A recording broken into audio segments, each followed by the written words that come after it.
Noswaith da, a croeso cynnes iawn I chi gyd. Good evening and a very, very warm welcome to you all. Thanks for joining us this evening for another instalment in our Distinguished Alumni Lecture Series. These lectures are a platform to celebrate the remarkable achievements of our graduates, but they're much more than that. They're a source of inspiration for our students, for our staff, and for the broader community. And by showcasing the paths that our alumni have taken, we outline their successes and we deepen the connections between the university, our alumni, and our community. So it's really, really great to see you here this evening. Thank you for coming along. And I'm delighted to extend a very, very warm welcome to Dr. Salamatu Fada, a Nigerian-born conservation scientist, educator, and highly respected advocate. Salamatu is a passionate and highly successful campaigner and charity worker.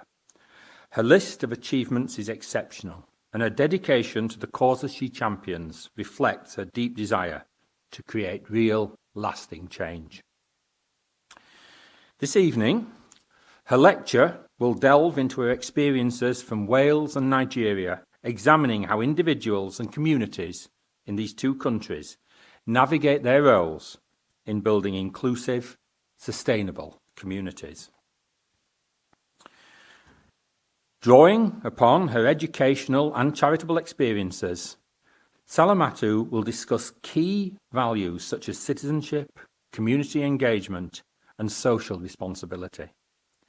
Values that shape innovative approaches such as service learning programmes and grassroots initiatives, which have been effective in both Wales and Nigeria.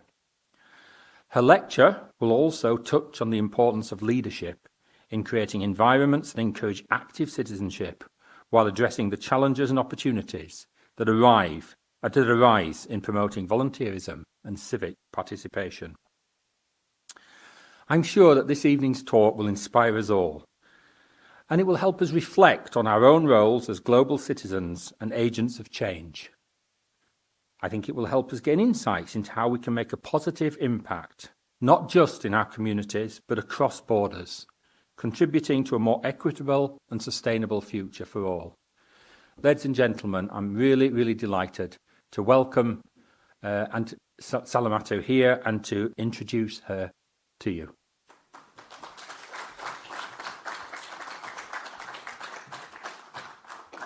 Thank you.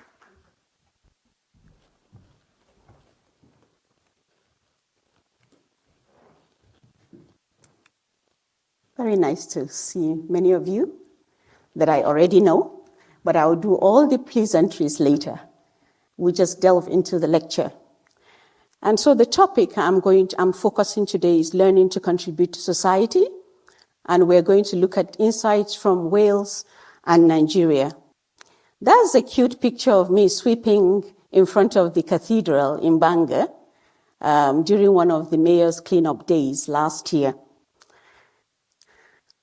And so I'm going to have to sort of look at what is society? What is it? And it is a concept that plays a role in our daily lives. We interact with it, we are shaped by it, and we continuously contribute to it.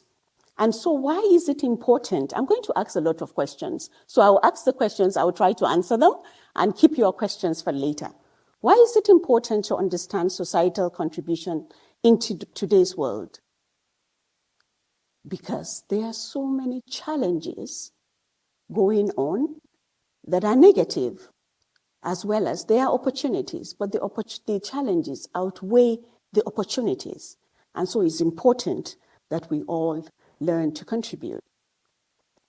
And so I got this good diagram that I feel is very informative, and it is from Lincoln University, and it highlights, or it just shows us about major challenges of the 21st century.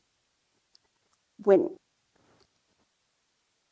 you look at the split lines, it shows the how these challenges influence one another. And the arrows shows a one-side influence. And I'm sure that everybody in this room is aware of all these challenges here. These are just the major challenges. They have given birth to smaller ones that are more complex and more local, depending on where we are. And it is important to understand the complexities of these challenges. One of it is the interconnectedness of the challenges that we face. Looking at local and global issues like climate change and economic instability and how they are intertwined. Also looking at challenges that contribute to uncertainties in diverse and non-ranked ways. So there is no priority or hierarchy of how the challenges manifest. And also, when they are combined together, the risks are amplified, leading to more complex futures, uncertain and complex futures. Also, another complexity is also local experiences of challenges, looking at, varying by location. So challenges in Africa different from challenges here or Asia and other parts of the world. But they are all influenced by broader global forces, making solutions more context dependent. And so based on the background, it is important for us to I'm going to narrow my lecture. There is a lot to it, but I'm going to narrow it to these broad objectives, and that is we're going to explore the concept of societal contribution, and then we compare and contrast experiences in Nigeria and Wales, and then we reflect on global citizenship. So what is societal contribution? It's not every contribution that is good for the society. And so the ones that we are focusing on today are positive, those that have positive impacts by individuals, by organization or groups, making the society better through their actions, through the resources that they have, or influences. So this is what we are going to be looking at. This is what we are going to be talking about. This may include community service, volunteer work, social responsibility. There are so many. The research, many of the researches that are carried out in this place are some of the most wonderful societal contributions that are there. The work we did, Andrew and I did, Andrew is here, my PhD supervisor, the work we did during my PhD had gone ahead to make changes in a national park in Nigeria. And it is the outcome from this university. There is a lot of work that is going on that then translates into something bigger. So focus well on your studies. So how do we understand these societal contributions? Personally, I looked at it and just reflected on my own personal journey, and I put it as it's for my education, 2 observations that I have made over time, and my exposure to different things, different platforms that are provided for me. I go for workshops, seminars, I show up most of the time for many things. And through those learnings, it accumulates for me to my understanding of societal contribution. And I just put up this very nice picture of me and my children when we first arrived Wales, Bangor, and that was 13 years ago. And it was when it was Christmas, because we are Christians, we went to church, and it was just 1 hour in church. And we came back home thinking that, there would be some fun fair somewhere or some party somewhere. But it was just quiet. The roads were dead. Really? What is going on? It's Christmas. It's not death. We're not mourning anything. But from that experience, we went ahead every year to host Christmas parties. We have successfully hosted 12 Christmas parties in Bangor and have opened our doors to anybody that cared to celebrate Christmas.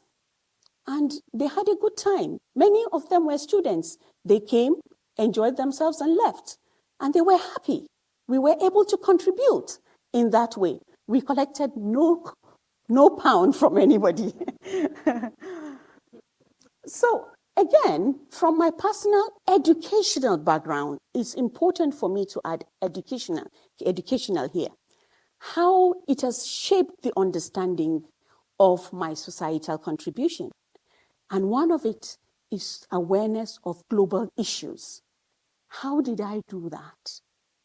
I studied, I began to understand, there's the UN SDG goals, and all those 17 goals address real issues in the society. I also understood, I'm African. There is the African Union Agenda 2063, and there are targets and there are links, direct links to SDG goals. And all those things began to broaden my understanding.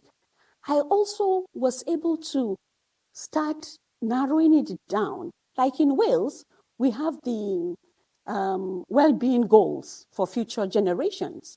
In Nigeria, we have different types of action plans, depending on what. And those are instruments, when you study them, that guide your understanding of how to operate and how to contribute.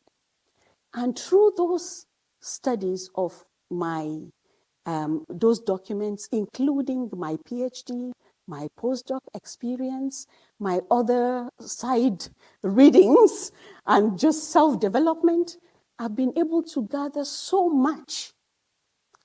This has led to building my skills. My skills were then developed.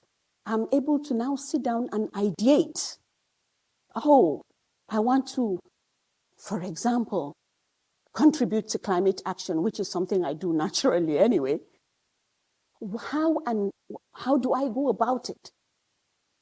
What do I put together? Where am I targeting? All these things begin to come together for me. And over time, from one project, from one initiative to the other, I built skills in looking for funds so I can write successful bids and get money to do work. I developed project management, so from setting up ideation up to delivery of projects. I learned budgeting. There are so many things that came with that. And there are so many skills I've acquired over time. And then also, it exposed me to understanding my civic responsibility. So what am I contributing? I now began to have conscience of, there are people that flood has washed away their whole town. There is this impact of climate change happening here, or there is something that is happening bad around the world. What can I do about it? And then eventually now, people even call to say, Sally, something is happening, because they know that I would act, And then I have also been privileged to having been exposed to role models and that inspired me. One of them is here again. Andrew, you're sorry, but I will keep pointing to you. Andrew is also the director of he's Professor Emeritus here, and he's the director of Collaboration for Environmental Evidence. That is a charity itself, and he has trained so many of us, and we continue to work and gather evidence and push it to influence policies. And people like Andrew, people like Professor Young, who has single-handedly held my hands from students up till today. He does that. He was here at my doctoral celebration last year. I have people that support me in town and also in the different charities and companies that I operate on boards, that always inspire me and give me a reason to do more because of their support. I have also learned to be very sensitive to culture and social norms of people. If you are coming to live in Wales, you have to understand that language is a big deal here, and you have to be a respecter of it. You have to recognize it and accept that it is important for these people, and you also learn it. So I'm learning. So this is some of the ways that communities work, and they so I asked the question here. I said, why is it vital? Why is societal contribution vital for sustainable and inclusive communities? And this picture, you can find the mayor. If you see this picture, you can find the mayor in the room. There are reasons. It helps us with collective responsibility. So it promotes shared accountability for social, economic, and environmental well-being of all of us. It also helps societal cohesion. So strengthen bonds, fosters inclusivity, you have the word, and reduces inequalities. Yes. And I will tell you more about that. Let me leave it at this. And also drives innovation and social solutions. So there's active participation, which brings tailored, innovative solutions for local challenges, ensuring sustained practices in the communities. If you look at this is just a few people that answered the mayor's call, but there are different people here, children, different people from different races, older people, women, just everybody came together, not minding what the mayor called, come, let's sweep the streets, and everybody came out. It makes Bangor a better place, doesn't it? And these are some of the values that I feel can guide societal contribution. They have helped me. I've benefited from them, and I feel that many of you can.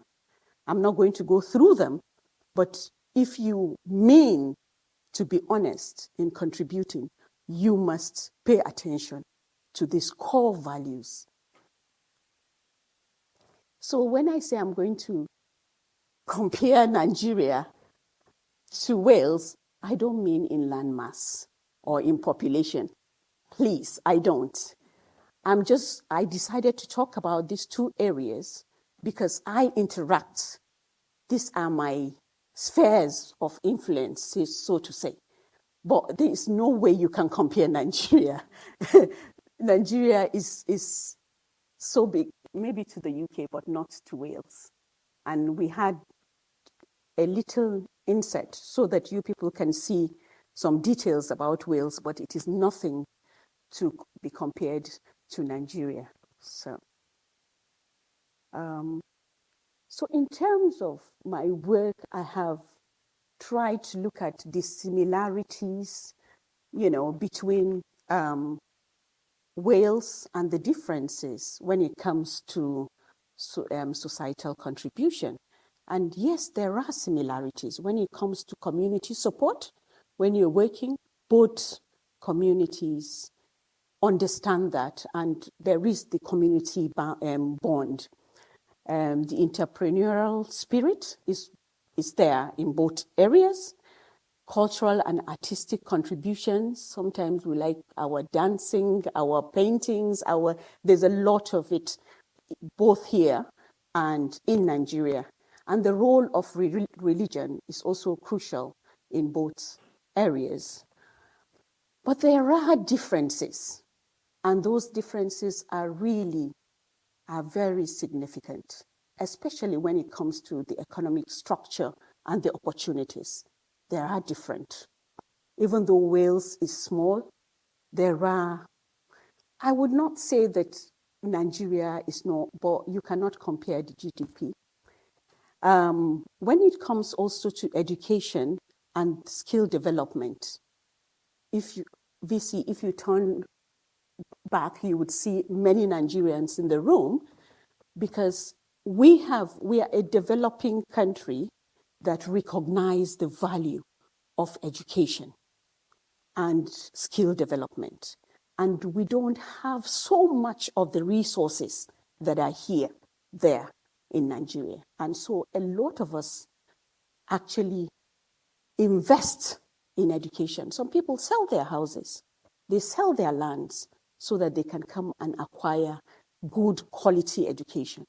And we see the benefits. Look at me standing here, even though my government, Nigerian government, paid for me to come to school. Some people pay from their, but it is important even for Nigerian government, and she recognizes the quality of education here, and they send us here to get educated.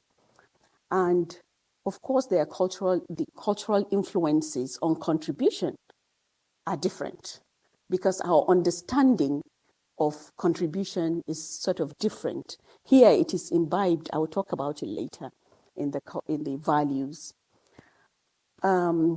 Political engagement and influences, even though they are both democracy in name, but it's quite different. Nigeria is still on a long journey, but we are moving, we're not static, And so I also wanted to consider, the cultural and socio-economic factors that influence societal roles in Wales. And when you look at the cultural norms and values, you see the society is influenced by cultural expectations, traditions, and values. And also looking at socio-economic status, there's access, there are the resources, they are available, education is there, financial stability is there. And this dictates how people contribute. Education and awareness. So people here have the education, and it prioritizes and lays strong emphasis on civic duty. And then we have the low-income communities, which focus mainly on survival and cannot contribute so much to the society, building the society. And I put up a picture of a protest we did during the Black Lives Matter. And I wanted to make a point here. Even though us, the North Wales Africa Society at the time, recognized and were pained by what happened to George Floyd and all the protests that were going on worldwide, we couldn't organize ourselves in a way that we would come out and organize and have a protest. But the locals in Bangor organized this protest and came to us and said, "You are the Blacks. We will support you." And they organized everything. Almost everything they organized, and just gave us the platform to lead. And that shows the community spirit, that shows the solidarity, that shows that people are thinking of you and are accepting of you. And this is what we got from Bangor at the time. And we had over 300 attendees. And it is now a national protests, Black Lives Matter is recognized by the government of Wales. In Nigeria, the communities approach societal betterment in a different way.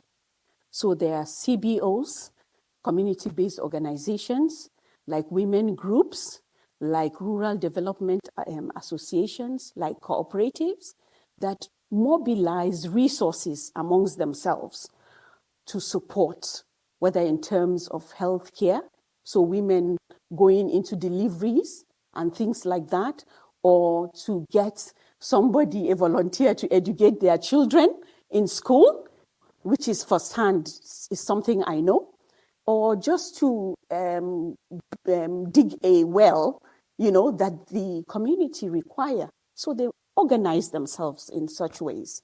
There's also the mutual aid or informal networks where you have now the extended family members, the organized faith groups, supporting in terms of crisis. You see them quickly mobilizing food, mobilizing clothes and things like that to support their communities. Then there are also now more youth-led initiatives in Nigeria. This one particularly, Not Too Young to Run, was an advocacy by the youths for political inclusion, because we found out, the youth discovered that many times it is the older people that keep recycling themselves in the political seats. And they pushed for this, and that brought change. So the age for presidential role changed, gubernatorial change, senatorial change. So it brought out something. And then there's a lot of volunteerism through national programs. The commonest, I would say, is the National Youth Service Corps, which mobilizes youths. Immediately you graduate, if you're not up to 30 years, so it's for young people. If you're not up to 30 years, you are mandated to attend NYSC. I have done that. My mother did it. I saw her pictures as well. So it has been there and it is working. And people are sent to underserved areas to teach, to contribute in hospitals or dispensaries and things like that. And so I decided also to just highlight some of the charity undertakings, personal ones. So I've been involved with charity work since 2018. I would say actively involved since 2018. And the impact of charitable activities on community engagements that I do directly, I have just listed a few here. And almost all of these organizations or charities, they have websites. You're very free to check these things that I do. But I contribute through what? Decision making, some of it through leadership, some of it through advice, through training, signposting. Some people just need you to signpost them somewhere. Like one day I came back, somebody called me from my house. There were two guys from Uganda and needed, they arrived Bangor without accommodation. And so they needed somewhere to sleep, but they were already in my house and were looking for me. So I just needed to signpost them. So I called a couple of people and that know landlords. I also have numbers of landlords and handed those to them. So we contribute through this platform to do very many things to better the society. There is the importance of service learning. It is common in Wales, in many universities in Wales, they have incorporated service learning in their curriculum. So it's part of it. And so it is easy for them to execute community-based projects. And I put up an example in Cardiff University. I don't know if there is any in Bangor, VC, you can pardon me if there is, and I haven't put it up. But also in University of Jos, we do the same. Many of the projects we have, we engage our students and we take them to the field and we teach them how to administer questionnaires, how to do focus group discussions, different outreaches with school children. So many things we teach them. Even the PUDA women that are not supposed to come out, they are in PUDA. We teach them how to manage such situations, and they are able to extract or bring back good information that we use to help those groups of people. There are also very many grassroots initiatives that carry out community-led projects, and I'm going to put up some for you to see, both in Wales and also in Nigeria. Some of them we are directly involved in them and we develop them ourselves. Others we just support. So some of them are here. These are successful models that we know about in Wales.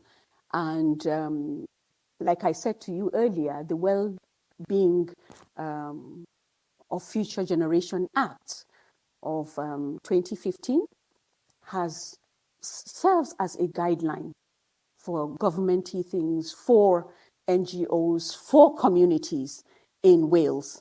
And it has actually done a lot.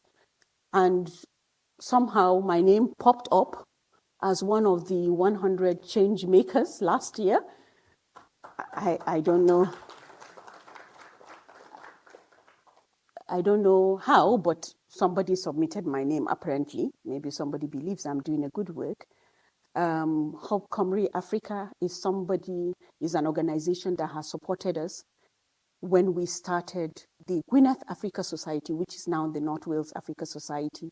So they're very, very a vibrant community organization that support, startups for minority groups. I highlighted North Wales Africa Society because there are many of us here that are about it, and I'm going to tell you more about it. Size of Wales, big ideas. These are all organizations with successful models. And if you are interested in starting something, you can actually adopt some of the things they're doing, or you can be part of it. If you don't have the time, you can be part of what they are doing. They're just different things. And so, talking about North Wales Africa Society, there's actually a lot to say, but it was founded in 2018. And I can say now it is probably the most popular platform for Africans and Caribbeans in North Wales. And is recognized, the director is there now, he's shaking his head. And he is actually recognized by the government. The government come to us for many things, surveys, many information. They passed information through us also to ethnic minority communities all the time. We started this just as a simple support system for Africans, especially international students. It was just harmless. We say, we'll support them, integrate into Wales when they arrive. And we focused on three things: social, very easy, social, education, and business. SEB, we called it. This is where we are going to operate, and that's all. But it became a very important platform during COVID. When COVID came, it was probably one of the only few organizations that had a structure. So everybody needed to use it to reach people of ethnic minority origins. Remember, the impact of COVID was more on ethnic minority groups, more than, as compared to white people. So there was the urgent need to sort of reach ethnic minority people fairly quickly. So the platform has been used. Now I can tell you that it has grown so big, and it has a presence on on the high street of Bangor. We have our own center. It's called Bangor African Caribbean Center, if you don't know about it. We have a center manager. She's sitting here. We have a bicycle hub at the train station, and we promote health and well-being. So if you need a bicycle, please, you can go there. You'll be given a bicycle to use and return. We have engaged with people in the parliament. We do so many initiatives. This last picture, where is the pointer? The last picture there with me in front of a cake. Every person you see in that picture represents an organization. That is how much we have, we are active in the community. And I can tell you weekly now, there are activities in the African Center because of the kind of support, that we give. And also, I wanted to touch on successful models in Nigeria. And I talked about the National Service, Youth Service Corps already. There are just very many. I have also highlighted a few here. The CBCN is Coalition for Biodiversity Conservationists of Nigeria. And we started it a few years ago, and we have been able to support many communities. Recently, we have just finished a project on Save Nigeria's elephants. Many of the elephant species, elephants are on high decline. So we actually looked to protect both the forest elephant in the south of Nigeria and the savanna elephants. And that project has helped us to engage a lot with local communities, school children, and we have also taught them how they can volunteer in their own communities and spread the gospel of conserve elephants. We have done football competitions, so much. We have been able to provide them with motorcycles for patrols of elephants and so many things. We have also produced a paper recently. I published a paper recently, and I'm just coming from Rome now from presenting at the International Conference for Sustainable Development.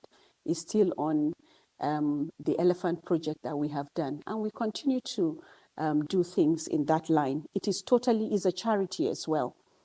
I'm going to talk about the Network of Women for Sustainable Development. We are worried. Some of you that have heard me talk in many platforms, we are actually worried about the threats of girls not attending schools, especially in northern Nigeria.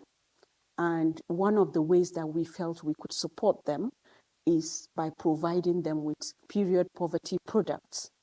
So we organize ourselves as northern Nigerian women that live in diaspora.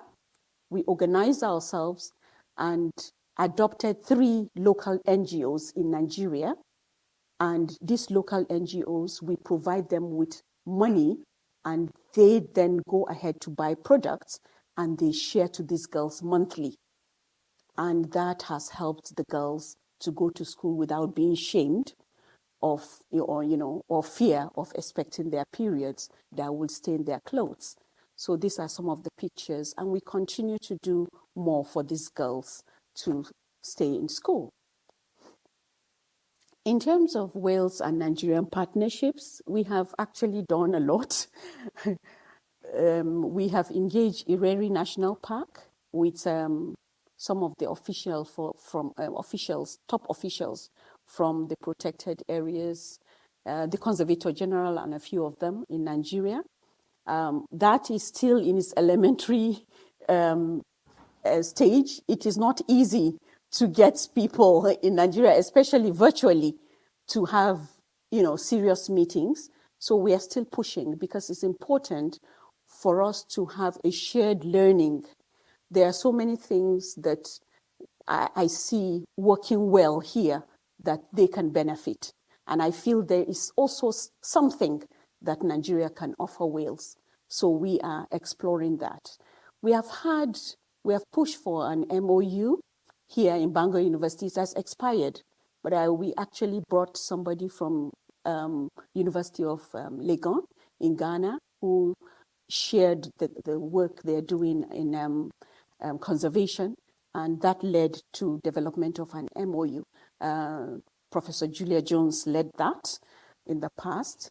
I have been able to connect a lot of groups in Nigeria with the ones in Wales, and they have meetings and they support each other. Recently, this year, I was included as the steering committee member for the Wales Climate Week.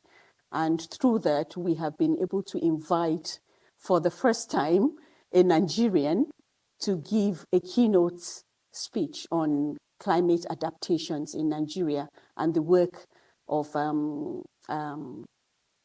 financing of climate initiatives throughout Africa. So he will be speaking. You can watch out for that. There is also ongoing meetings between the Welsh government and a Department of Decarbonization and the Nigerian Climate Change Commission on just transition and other things. These are ongoing meetings that we're having to compare notes and support each other in the global front for fight for climate change.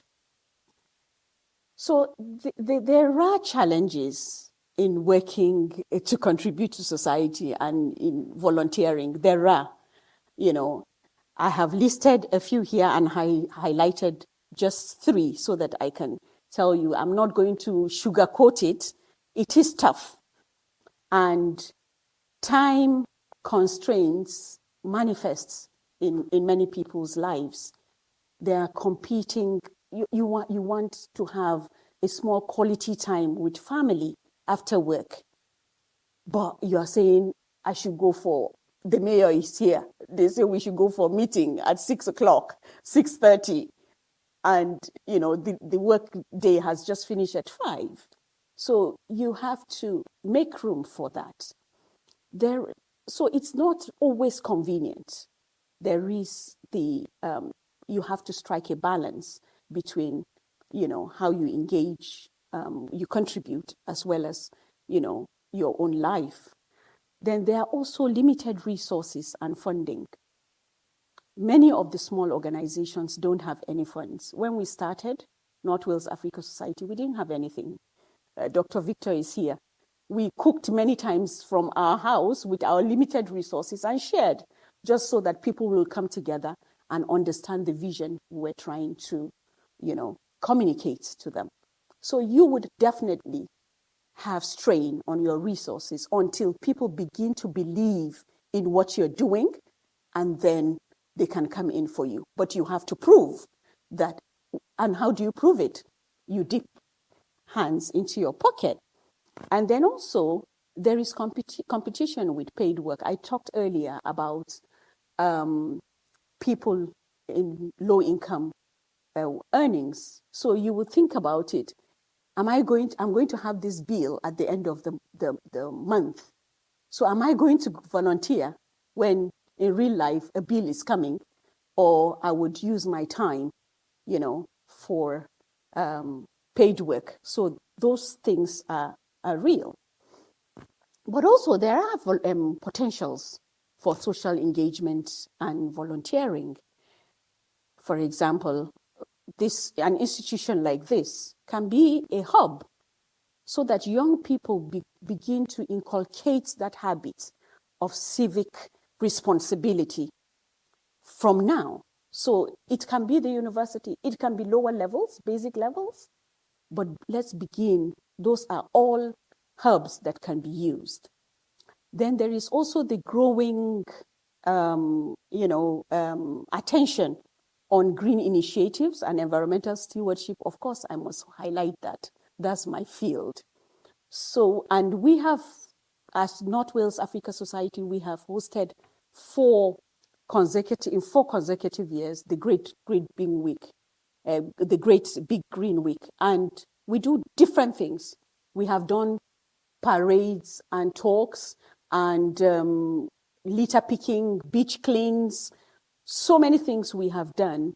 We have had meetings, workshops, all, Penguin Hall, everywhere to raise awareness about the need to conserve nature as well as to protect against or to act against climate change. There is the need for partnerships with government and NGOs as well as communities, because that is beneficial. Once you have that structure, then it's easy to work. I know that the Division for Decarbonization with the Welsh Government is working on public engagement. So they are working to find communities that are already doing something, grassroots communities, so that it will be easy for them to go bottom up than just the normal way that government operates. And then I felt that I have to talk about global citizenship to finish, because it is crucial. Many times what happens to us is that we think about ourselves as my ethnic group.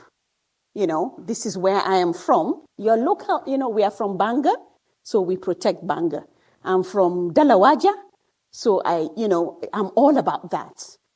We put ourselves in these cubicles and don't see ourselves as global citizens. If you take your mind back to that diagram with complexities that I showed, some of these complexities are no respecter of where you come from. So you have to think like a global citizen, as a global citizen. You have to act wherever you find yourself. You have to put in that vest, that jacket of where's the problem? How can it be addressed? Because it needs to be addressed. If you don't do it, it's going to catch up with you. Many of the African countries have nothing to, they're not major contributors of greenhouse gases. But what is happening? The impact in Africa is so much. People are losing property, lives because of those impacts. Did they contribute? No, not really. So we have to think like that. And I wanted you, the attendees, to also recognize the potentials that each one of us have here as change agents, as agents of change. How we are educated, we have skills, we have resources in this room, we have so much influence, contacts. What do we do with them? Should we just put them and say, oh, I'm retired, so that's it for me, it's holiday? No. You still use those to contribute. Then also, let us reflect on our actions, our decisions, the roles we find ourselves playing. They can positively impact our communities. They can. And I also want to emphasize on small efforts. Remember what I said when we started the North Wales Africa Society? We thought we were going to support just few students that are coming into Bangor. Now we are supporting 6 counties in North Wales and supporting the government to also get to people. So little steps matter. They can go a long way to do great things. And I wanted to give you also a few takeaways that we should be adaptive. So we should continue to learn and equip ourselves with skills and knowledge, because we don't know what is coming. When COVID came, we didn't expect it, but it came and we had to make changes to adapt. We were doing face-to-face meeting, and I remember I told the Sec-Gen of North Wales Africa Society, let us try and look at this Zoom thing. He said, no, it will go. And it COVID kept us locked down, and people needed help.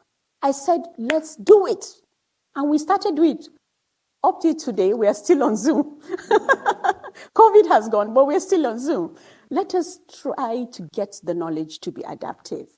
Also, let us have broader perspectives, inclusive approaches, diverse viewpoints, that can foster innovations and have comprehensive solutions, because the problems are complex. We saw them. They are complex. Solutions also need various people chipping in what they know, so that, it can go a long way. Let's also have stronger collaborations in lifelong learning combined with inclusive buildings, more effective teams, promoting mutual respect and driving collective progress. So this is where I want to acknowledge everybody that has contributed to my growth and to me being here today. These are just a few logos I've put here, but I tell you, many people have chipped into me. I can see some of them in this room. Many people have chipped into me. I want to say thank you. Before I hand over to the VC, I actually want to appreciate everyone that has made time to come to listen to my blabbings, and I hope that, I have said one or two things that can inspire you to contribute to society. Thank you very much.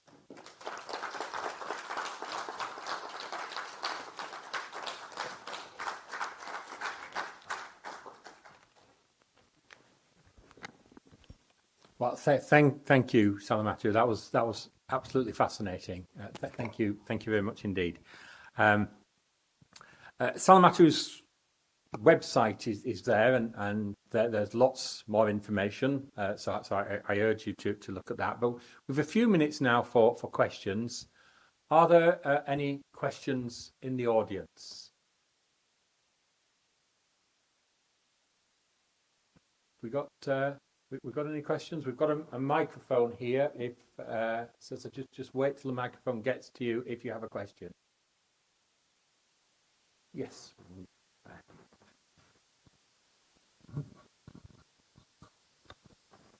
So Salamatu, there must be lots of benefits for being part of a society.